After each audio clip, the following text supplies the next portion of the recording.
हिमाचल प्रदेश में कोविड-19 के 65 केसेस हुए हैं और इनमें से 24 केसेस एक्टिव है। 24 केसेस में एक हमारा HSC पंचरुखी पुलिस स्टेशन का और एक टांडा मेडिकल कॉलेज का डॉक्टर भी शामिल है। ये पहली बार हिमाचल प्रदेश में जो फ्रंट लाइन वॉरियर्स इन्फेक्ट हुए हैं। हमें फ्रंट लाइन वॉरियर्स चाहे डॉक्टर्स हो, नर्सेस हो, हेल्थ वर्कर्स हो, पर्टिकुलरली आशा वर्कर्स जो दिन भर काम करते हैं, सफाई कर्मचारी हो, पुलिस हो, होमगार्ड हो, इन सब के प्रति आभारी होना चाहिए। ये बिना छुट्टी के लगातार इस वक्त काम कर रहे हैं और अफसोस की बात है कि बिलासपुर में एक डॉक्टर ने जब एक व्यक्ति को मास्क पहनने के लिए कहा तो उस पर हमला किया गया और जिस पर FIR दर्ज किया। पुलिस इन मामलों में सख्ती से कार्रवाई करेगी। जो भी होम क्वारंटाइन वायलेट करते हैं इनको बिल्कुल हम बर्दाश्त नहीं करेंगे और बड़ी सख्ती से कार्रवाई करेंगे। देश में जो रिप्रोडक्टिव रेट या ट्रांसमिशन रेट कम हुई है, हम जब भी चलते हैं हमेशा ये सोचकर चले कि सामने वाला व्यक्ति या आसपास के व्यक्ति संक्रमित है। अगर हम ऐसा सोच के चलते हैं तो अपने आप को पूरा प्रिकॉशन ले सकते हैं। ऊना जिले में एक 88 साल का air force officer corona virus positive के लिए दिल्ली से ट्रीटमेंट ले रहा था और वो सक्सेसफुली ये डिसीज को फाइट किया है। वो हमेशा कहते हैं कि keep on fighting and never lose hope और डोंट फियर। ये हमारे लिए एक हौसला बुलंद करने की बात है और किसी भी उम्र का हो कोरोना वायरस को हम चाहे तो डिफीट कर सकते हैं। हिमाचल प्रदेश में वायरस का स्प्रेडिंग का रेट बहुत कम है और साथ में हिमाचल प्रदेश में जो रिकवरी रेट है ये हाईएस्ट इन द कंट्री है। इसलिए ज्यादा घबराने की जरूरत नहीं है, लेकिन प्रिकॉशन लेने की आवश्यकता है। माइग्रेंट लेबरर्स जो हिमाचल प्रदेश में हैं, मैं उनसे अनुरोध करूंगा कि हिमाचल प्रदेश में पूरा एक्टिविटी शुरू होना है और आपको काम करने का मौका मिलेगा और सरकार ने इकोनॉमिक पैकेज भी दिया है। इसलिए जहां तक हो सके स्टेट छोड़ के ना जाए। जो सरकारी दफ्तर में एंट्रेंस पर थर्मल स्क्रीनिंग करना उचित होगा। सरकारी दफ्तरों को डिसइंफेक्ट करना चाहिए और सरकारी दफ्तरों के अंदर मास्क पहनना चाहिए और सोशल डिस्टेंसिंग बनाए रखना चाहिए। ये सरकारी दफ्तर हो, प्राइवेट दफ्तर हो, सबके लिए लागू है।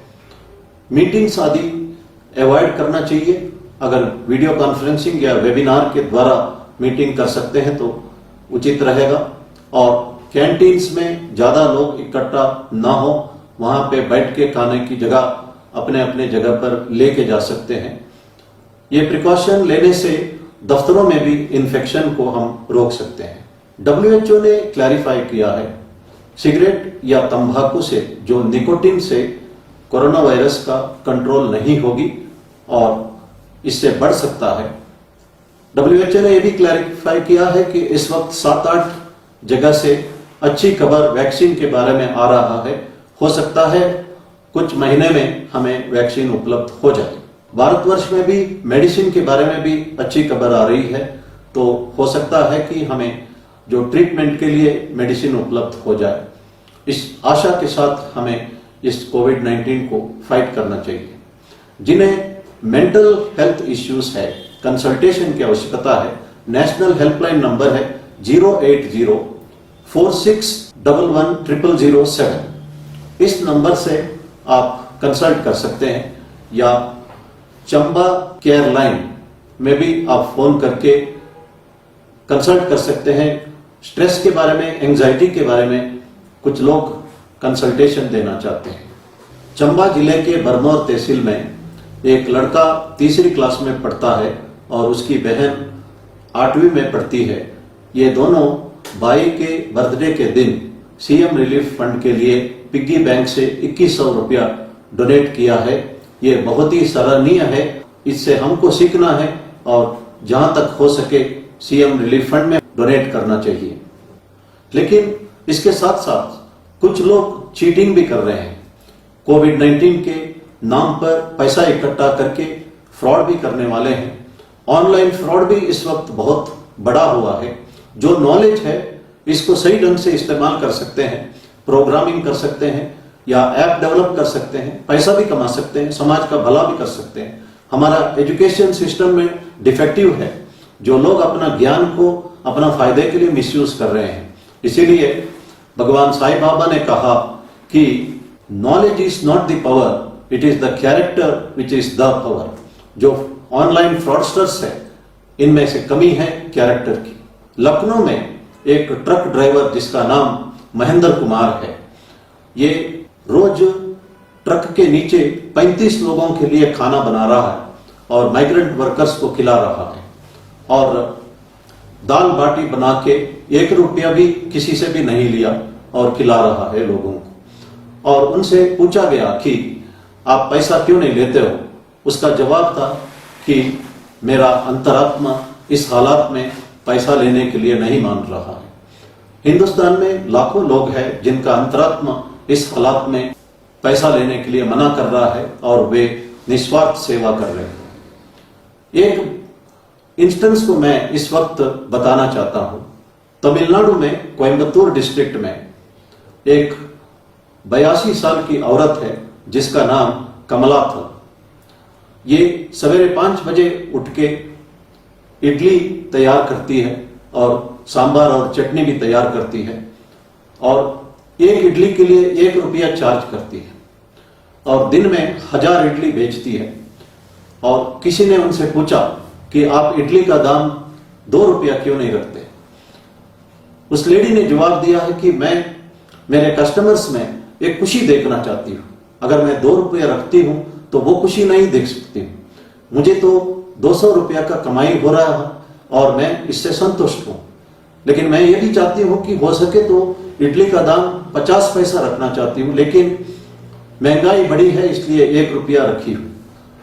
कोरोना वायरस के दौरान इस लेडी को सामग्री इकट्ठा करने में दिक्कत हो रही थी। लोगों ने इस लेडी का मदद किया।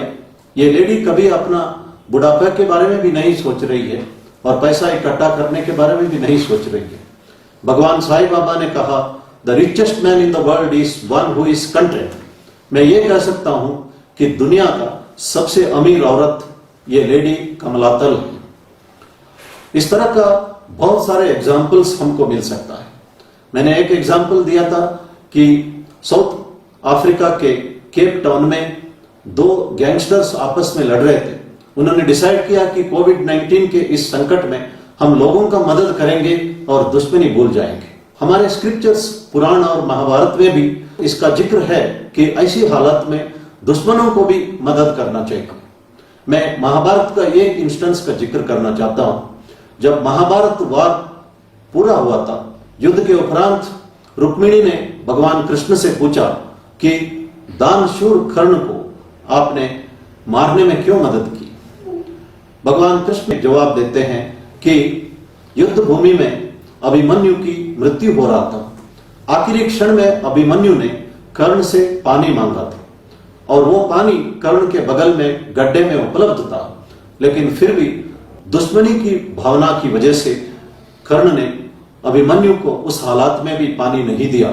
इसलिए जब कर्ण का रथ का पहिया उसी गड्ढे में फंस गया तो मैं अर्जुन को कहा था कि यह सही वक्त है कर्ण को मारने के लिए, और कर्ण मारा गया। हमारे लिए यह मैसेज महाभारत देता है कि ऐसी हालात में दुश्मनों को भी हमें मदद करना चाहिए।